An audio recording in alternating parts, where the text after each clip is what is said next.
Welcome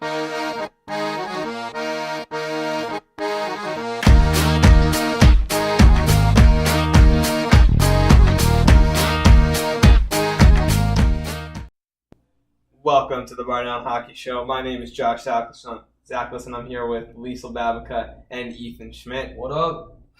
And we missed last week. We're not gonna lie to you. We did miss last week. We missed Bar Down last week. We were all super busy with stuff, but this week we made time. We scheduled, and we're back giving you some more Bar Down hockey. And apparently, Ethan said there was a Bar Down goal today. Oh, I mean, it was just practice, but freshman Jacob Wilson took a snip from center ice and A snip? yeah, you gotta snip some tendies. No, I was playing, but it was crazy. Dude. I was at practice and he just shot it like an impressive shot, and it went bar down skis, and I was like, top cheddar, man. Top cheddar, Bar Down skis. All right, yeah, and that was at ASU hockey, right? Yeah, practice today. So how have they been doing recently? Well, Josh, they're 1-5-2. So not great. They had a pretty bad performance on Friday against Omaha, and then they were up 1-0 in Saturday's game. They played Colgate this weekend. Omaha the weekend before. Sorry, I was getting ahead of myself. It's okay, Ethan. No, you're excited. So Colgate, they struggled in the first game, and then the second game they were up 1-0, but then a cheesy goal got in. It was like a pinball goal, so then the game ended up going to OT, and bada bing, bada boom, another tie. It's 1-5-2 record for the ASU men's hockey team. And some things I noticed before, they didn't allow a power play goal on Saturday's 1-1 tie, but before that, they had gone 5 straight games allowing at least one power play goal. So that was pretty bad. That I noticed. Special teams is definitely something they need to improve. Sun Devils really need to get their power play going too. If they can get that solid power play goal, just one in each game, they would obviously have more of a chance to win. But do you think they'll have? Do you think they have a good chance to win this weekend against Alabama Huntsville? I would at say home? so. Being back home, the road stretch was pretty tough for them. They had 3 straight weekends away from home. Some players today were just saying it was a relief, and it's nice to have a full week of practice, sleep in your own bed, stuff like that. So I think the Sun Devils can really respond and try to go for a sweep at home and get back to winning ways. Yeah, they're going to have to improve. You mentioned the power play. They're going to have to improve that. They're going to have to improve their special teams. And for them, hopefully they can win at home, because it's Alabama Huntsville, which might be some wins there for the Sun Devils. But then they stay at home, and by home I mean Arizona, because they play in Glendale at Gila River Arena. And I'll be take calling on Friday night's game for Blaze Radio. Oh, so Against Penn check out State. Blaze Radio this Friday the 17th when they take on number 15 in the country, Penn State. That's going to be a tough game for the Sun Devils to win. I think it'll be interesting, and I think it'll be interesting to see how many people show up to the game. It's not really a home game for them; it's more of a away, because they aren't even in their home arena. But I think that it could go one of two ways. They could give Penn State a run for their money, or it could just be a complete blowout. So it should be interesting to see what happens in the first game on that November 17th, and then if ASU can bounce back, if they end up losing or whatever the case may be, what the result will be on November 18th when they play Penn State for the second time that weekend. Absolutely, definitely 2 games to watch from ASU hockey. Well, Alabama Huntsville is 1-5, kind of matching ASU. ASU is 1-5-2, so looking more of an evenly matched series for the Sun Devils to get back to winning ways. Absolutely. And Liesl, you're still covering women's hockey, right? Yeah, I am. They haven't had much going on the past 2-3 weeks. They actually go to Colorado Boulder this weekend to play in a tournament, and this tournament pretty much decides where they go for seeding in playoffs come February. But they play 4 games in 3 days. which should be pretty interesting, especially because they only have one goaltender, Jordan Nash-Bolden. So that should be really interesting to see how well she can bounce back, especially on that this Saturday. They play 2 games, one at 9 and one at 5, but it's still, that's a lot, especially when you have a short bench and one goaltender. Absolutely, yeah, that's gonna be tough, but it is their first season of ACHA play, right? In a way, yes. Second, in a way. First full season. Yeah, first full season, I would say. But then they come back, and then they're actually here in Tempe the same weekend that ASU plays Penn State, so that should be interesting as well. So yeah, if you're looking for a weekend of ASU hockey, where you can watch men's and women's hockey, look no further than the weekend of November 17th, because you got men's at Gila River Arena, you got women's in Tempe. You can watch all 4 games, you can watch 3 out of 4. You can do whatever you want, but you really can't do whatever you want. Well, you know what's really kind of out there? The Coyotes finally just won their first game of the season, and folks, it is October 31st. Yes, I just said October 31st, and the Coyotes just tallied their first win, and it wasn't even in regulation. It was in overtime against the Philadelphia Flyers. Yeah, well, a few things, Liesl. First of all, they won their first game on October 30th. Yes. But yeah, that's true. It is October 31st. Happy Halloween. Halloween, spooky edition of the Bar Down Hockey Show, if you will. Josh is the only spooky one. He's out here scaring All right. Yeah, they're 1-10-1 now, so but a win is a win. But yeah, 1-10-1, not the way you want to start the season. Yeah, I mean, you miss out on tons of points there, and they have 2 points, and it's about to be November. Like, I don't see this team making the playoffs after such a big hole. But like, that's awful. You can't climb back out of it. Like, the way that they went through that stretch, there's no way I could see them going on like a 10-0 win streak, because that would just be like absurd for how bad this team was played. Yeah, but the Edmonton Oilers, they're only 4 points ahead of the Coyotes. They're 3-6-1. They're not a tough. They haven't fared too well either, and we all thought Edmonton was going to give the West a run for its money this year, but that really hasn't been the case. No, it hasn't. I mean, there's no offense. It's kind of non-existent, in my opinion. You take out McDavid, and that's all you really have to do it sometimes, and it's up to the rest of the team to step up. Very true, very true. But you know who's really doing successful? Those Vegas Golden Knights. The Vegas Golden Knights. Yeah, you know who just handed the Vegas Golden Knights an L last night? The Islanders. Those Islanders. The Islanders handed the Golden Knights an L, but that's not to take away from what the Golden Knights have done so far. Picking up some ground here. They are, but I think let's stay in the West for now. Ethan, getting a little bit, trying to go back east too quickly there, Ethan. Oh, I'm sorry. Well, it's okay. Take a road trip there. It's okay. Take the road trip back. They haven't been doing bad since they're on their, third string goaltender. They're trying to figure that out. Yeah, they're on their third or fourth string goaltender, because I saw one of their goaltenders got hurt last night, so.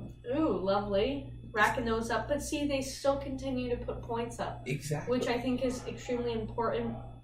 Excuse me, and it gives the fans, something to hope for, and maybe we will see them in playoffs, and everyone will sit and laugh because they thought it wasn't true back in October. But I think if they keep up the way they're playing, they could really sneak in for a playoff spot. We'll see. According to NHL.com, the Knights play the Rangers tonight, and NHL.com says it appears Maxime Lagacé will be starting, and that's a no-name to me. So he came in halfway through the Islanders game last night. So yeah, I think that's like their third or fourth string goaltender right now, and that's just not what you want to see. But an important note for the Vegas Golden Knights: absolutely, they've found so much success, but most of their success has been at home, which is what you want to see out of your hockey team. But they're 6-1-0 at home, 2-1-0 on the road.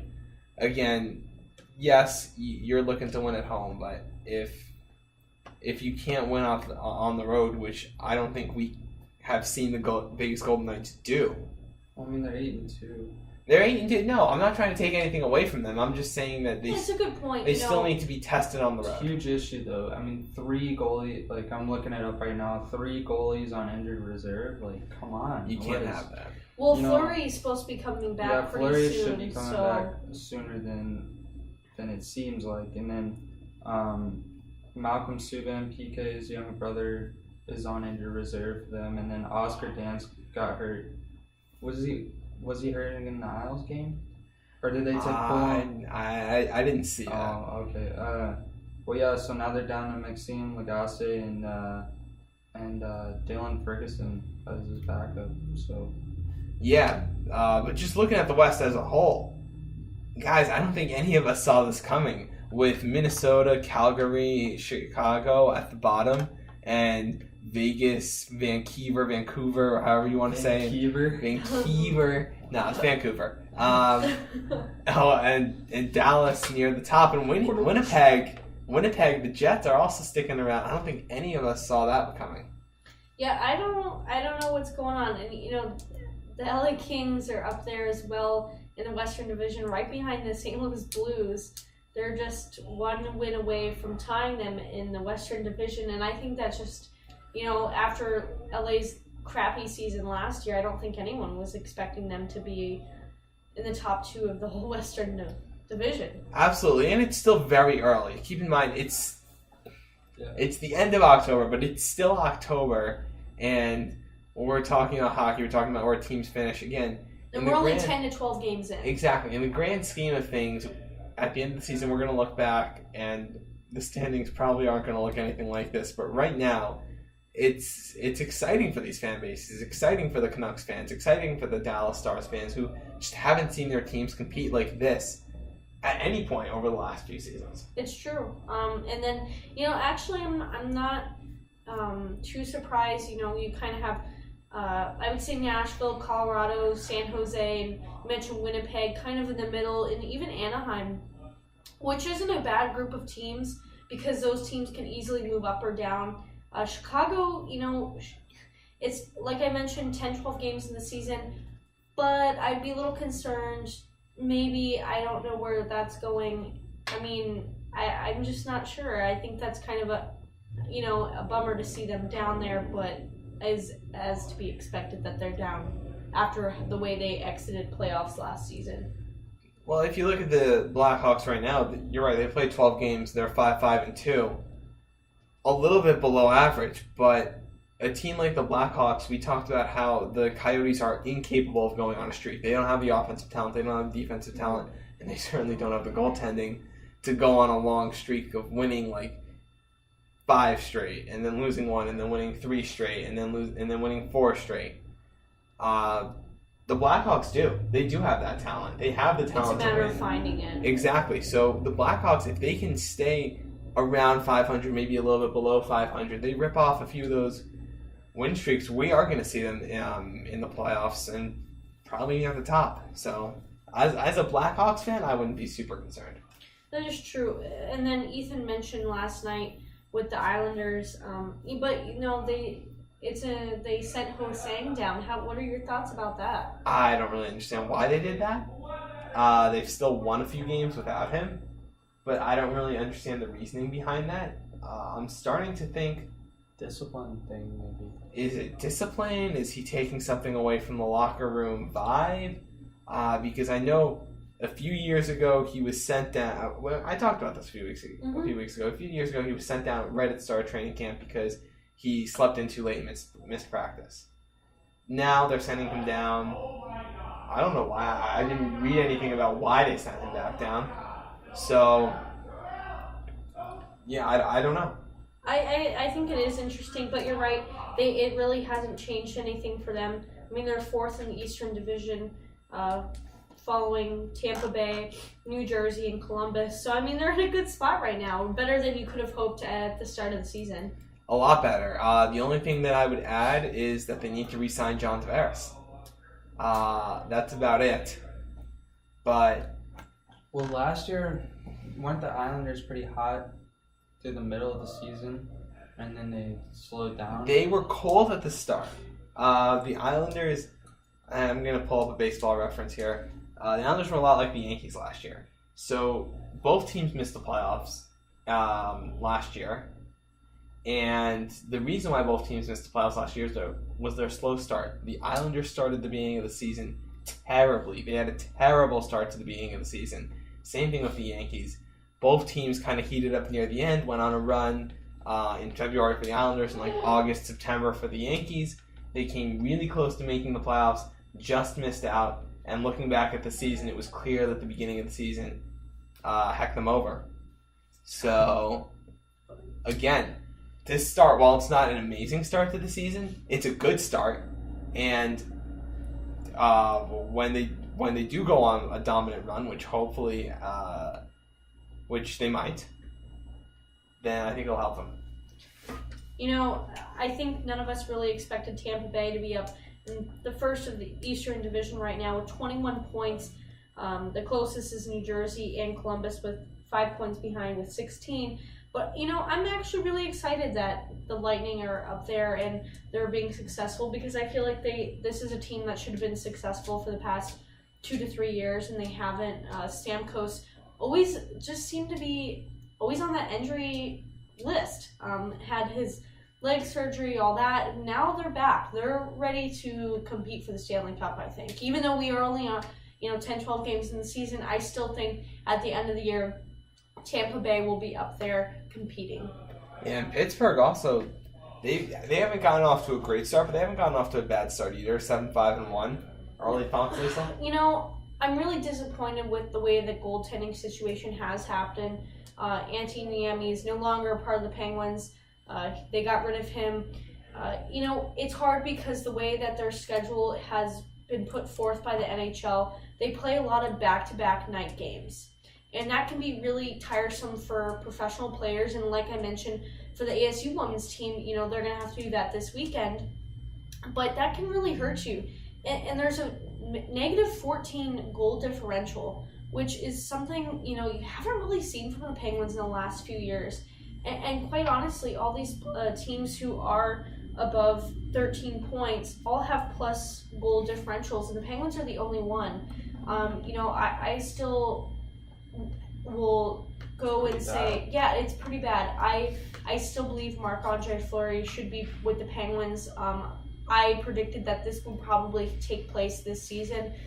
They want too much from Matt Murray, and he cannot produce that for them. They had Antti Niemi, and he was successful with the Blackhawks that 1 year, but since then it's been pretty cold and been difficult for him to be successful. So I'm really disappointed in that fact to see that this is happening. And the thing that's hurt them is I know they had with the goal differential, they had a 10-1 loss to the Blackhawks. That hurts your goal differential. And two nights ago, 7-1. And there's no reason you should lose to Winnipeg 7-1. Those are just huge losses, and it counts the same. It's still no points that you're getting. Yeah. But again, it just hurts your goal differential. I really do appreciate, though, because Kessel has really stepped up, and he's really being successful. So I think that's a plus. And there's some new guys in there who are coming up and trying their best, but, you can only do so much, and I think goaltending is definitely that issue for the Penguins right now. Absolutely. Toronto, they started off the season hot. Now, not so much, but they're still sticking in there. 14 points, 4-3-0 at home, 3-2-0 on the road, 5-5 in the last 10. They've kind of just been average. I mean, we'll see where they go. You mentioned, it's still really early in the season. Excuse me. And so they could move up or down, just kind of depending on who else. Do the New Jersey Devils really stay in second place of the whole, Eastern Division? Is that really realistic? I'm not sure. So it's just kind of depending on who it is. And I think it depends on them and how successful they want to play. And it depends on the teams that are surrounding them in the leaderboard. Absolutely. It really does. And again, Ethan, is there anything I forgot to ask you before we moved on to the Eastern Conference? Is there anything you wanted to say about the Predators? Well, Nashville's just kind of sluggish this year. I think they're trying to work out the Kings' I mean, the season is young, and they didn't have Roman Josi to start the season, their captain, due to injury, but he's back. And I think it's just piecing the puzzles together. I mean, Pekka Rinne has been pretty solid.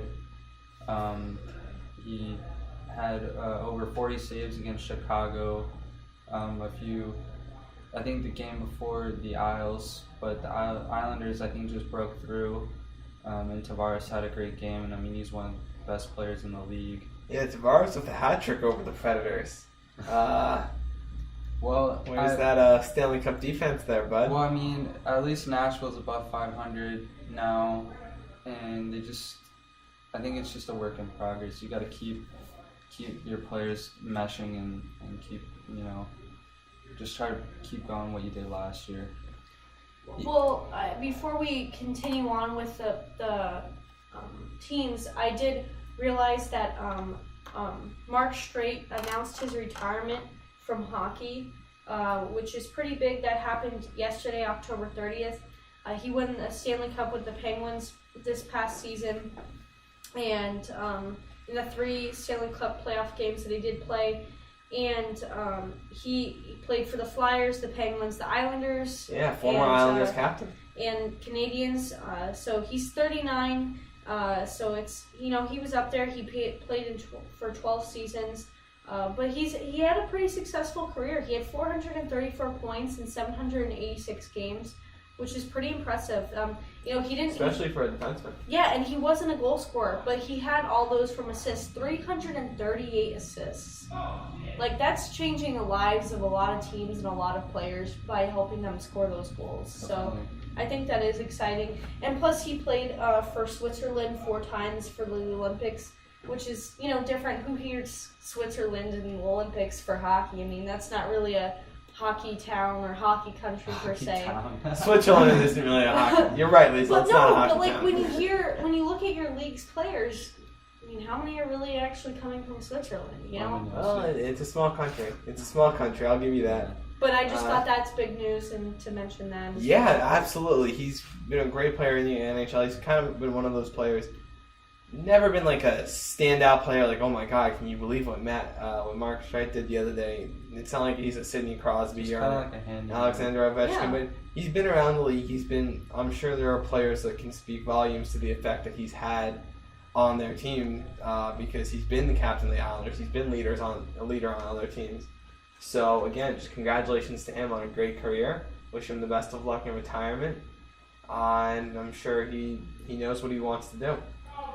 I agree. I do think he could be, helping the NHL network out on, being an analyst or just like the other retired players. Maybe he goes to the NHL network.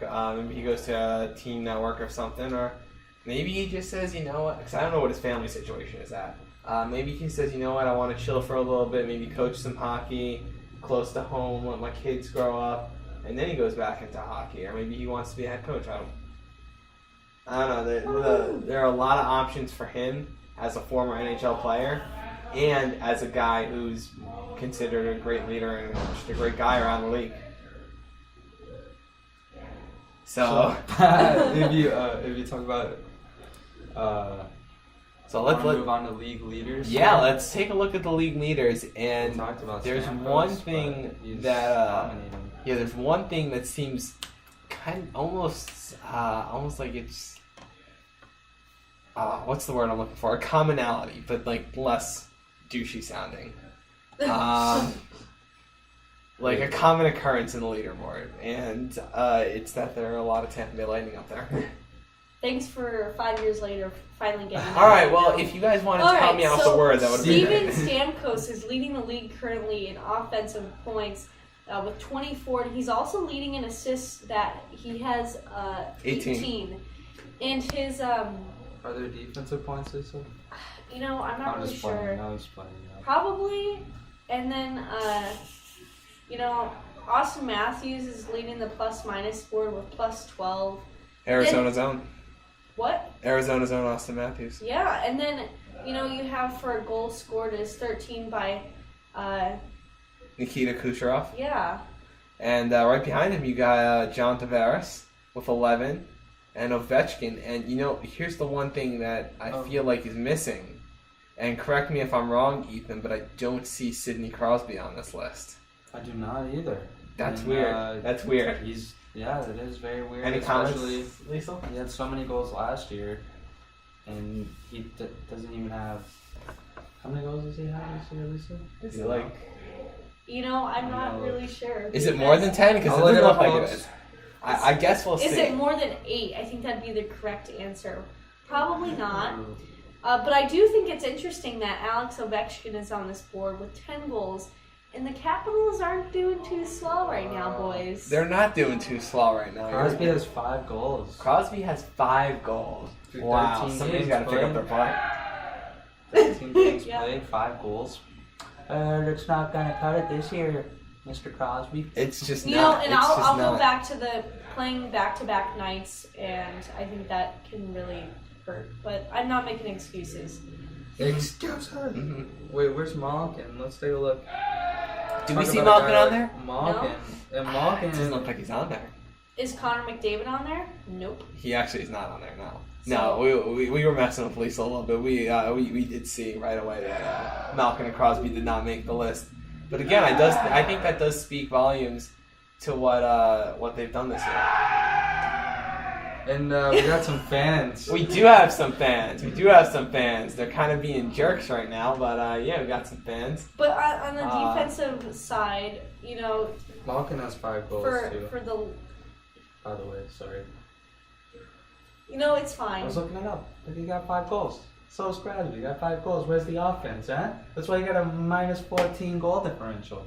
I know. And the goaltending. That's why they let in so many goals. It's okay. It's the beginning of the season. So it's early. It doesn't matter how you begin the season. It's the way you end it. Absolutely. It's not how you start. It's how you finish. Get out there and play those corners, boys. But hold on. Let's just take a look at the goaltending leaders. Yeah. And, oh my goodness, Oscar Dansk. Dansk. You say it. You say Oscar Dansk. Oscar Dansk. Of the Vegas Golden Knights. He was their backup to Fleury.